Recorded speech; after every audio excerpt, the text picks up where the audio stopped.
ಮಾತಿನ ವರ್ತನೆ ಹೇಳುತ್ತದೆ ಮನುಷ್ಯ ಹೇಗೆ ಅಂತ. ವಾದಿಸುವ ವರ್ತನೆ ಹೇಳುತ್ತದೆ ಅವನ ಜ್ಞಾನ ಎಷ್ಟು ಅಂತ.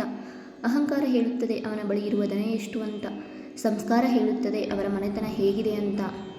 ಮಾನವನಿಗೆ ಸುಖ ಸಂಪತ್ತು ಜಾಸ್ತಿಯಾದಷ್ಟು ಅವನಲ್ಲಿ ಅಹಂಕಾರ ಗರ್ವ ಹೆಚ್ಚಾಗುತ್ತದೆ. ನಿನ್ನ ಅಹಂಕಾರ ನಿನ್ನ ಜೊತೆಗೆ ಗೋರಿಯಲ್ಲಿ ಮಣ್ಣಾದಾಗ ನಿನ್ನ ಎದೆ ಮೇಲಿನ ಕಲ್ಲು ಕೂಡ ನಿನ್ನ ನೋಡಿ ನಗುತ್ತೆ.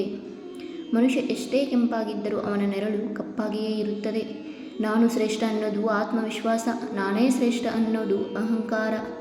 ತಾನು ಯಾರಿಗೂ ಅನಿವಾರ್ಯವಲ್ಲವೆಂದು ಗೊತ್ತಾದಾಗ ಮನುಷ್ಯನ ಅಹಂಕಾರ ತಾನಾಗಿಯೇ ಕಡಿಮೆಯಾಗುತ್ತದೆ.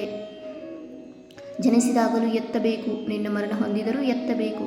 ನಿನ್ನ ಮಧ್ಯೆ ಸ್ವಲ್ಪ ನಡೆದಾಡುತ್ತಿ ಅನ್ನುವ ಕಾರಣಕ್ಕೆ ಅಹಂಕಾರ ಯಾಕೆ ಮಾನವ? ಜ್ಞಾನದಿಂದ ಅಹಂಕಾರ ಬಂದರೆ ಅದು ವಿಷಕ್ಕೆ ಸಮಾನ.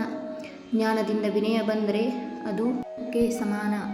ಅಹಂಕಾರದ ಕಾರಣದಿಂದ ವಿಪತ್ತುಗಳು ಸಂಭವಿಸುತ್ತವೆ. ಅಹಂಕಾರದ ಕಾರಣದಿಂದ ಕೆಟ್ಟ ಮನೋರೋಗಗಳು ಸಂಭವಿಸುತ್ತವೆ. ಅಹಂಕಾರದ ಕಾರಣದಿಂದಲೇ ದುರಾಸೆಯು ಉದ್ಭವಿಸುತ್ತದೆ. ಆದ್ದರಿಂದ ಅಹಂಕಾರಕ್ಕಿಂತ ದೊಡ್ಡ ಶತ್ರು ಬೇರೆ ಯಾರೂ ಇಲ್ಲ. ಅಹಂಕಾರ ಮತ್ತು ಸ್ವಾಭಿಮಾನಕ್ಕೆ ಕೂದಲೆಳೆಯಷ್ಟೇ ಅಂತರವಿದ್ದು, ಸ್ವಾಭಿಮಾನ ನಮ್ಮ ವ್ಯಕ್ತಿತ್ವ, ಛಲ ಮತ್ತು ಅಂತಃತೃಪ್ತಿಯಿಂದ ಪ್ರಕಾಶಿಸಿದರೆ, ಅಹಂಕಾರ ನಮ್ಮ ವನಪ್ರತಿಷ್ಠೆ ಮತ್ತು ಹಠಗಳಿಂದ ಬದುಕನ್ನೇ ಕತ್ತಲಾಗಿಸುತ್ತದೆ. ಕೊನೆಗೆ ನಮ್ಮವರನ್ನೇ ನಮಗೆ ಅಪರಿಚಿತನಾಗಿಸುತ್ತದೆ.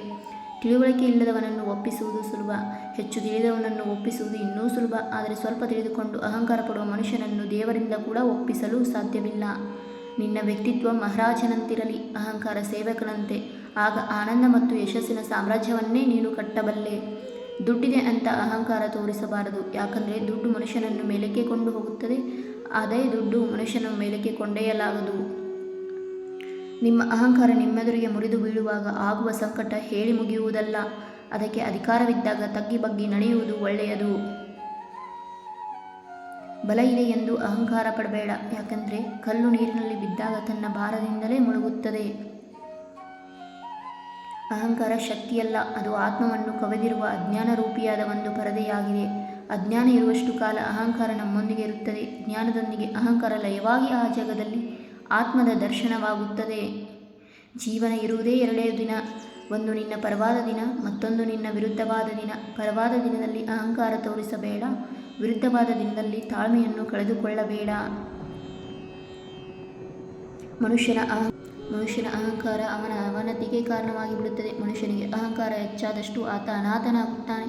ಮತ್ತೊಬ್ಬರು ನಮಗಿಂತ ಕೀಳೆಂಬ ಭಾವನೆ ನಮ್ಮ ಮನಸ್ಸಿನಲ್ಲಿದೆ. ಆದರೆ ನಮ್ಮನ್ನು ಅಹಂಕಾರ ಆಕ್ರಮಿಸಿಕೊಂಡಿದೆ ಎಂದರ್ಥ. ಅದು ನಮ್ಮನ್ನು ಅವನತಿಗೆ ತುಳ್ಳೋ ಮುನ್ನ ಎಚ್ಚರವಾಗಬೇಕು. ಅಹಂಕಾರ ಮತ್ತು ನಾನೇ ಎಂಬ ದುರಾಲೋಚನೆಯನ್ನು ಯಾರು ಬಿಡುತ್ತಾರೋ ಅವರು ಸದಾ ಶಾಂತಿ ಸಮಾಧಾನದಿಂದ ಇರುತ್ತಾರೆ.